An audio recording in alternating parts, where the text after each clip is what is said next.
From one vote to another, while Europe's legacy politicians still reel from being pushed aside by right-wingers and Eurosceptics at the EU election, it's been revealed that the bloc's porous borders may mean that some people got to vote more than once.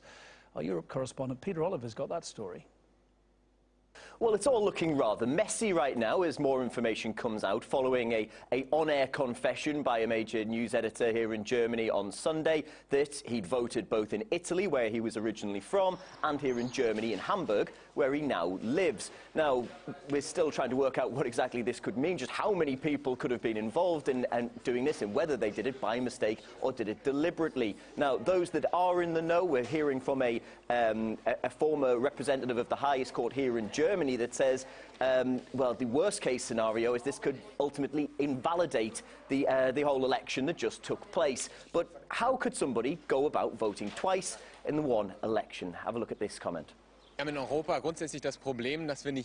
in Europe, we have a problem that we don't have just one European right to vote, but rather 28 different rights. That means that every country decides for themselves which parties their MPs in the EU Parliament will come from. Every nation has its own voter registration procedure, and that leads to the situation that if you have citizenship of one country, but residency in another, you can vote twice, even though it is not allowed.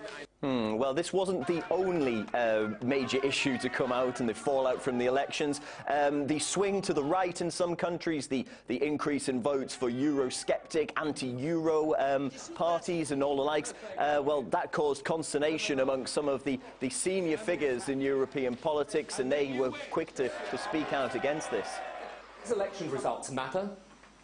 They are a wake-up call to Europe. This is a bad day for the European Union. This moment we're living through is serious, very serious for France, for Europe.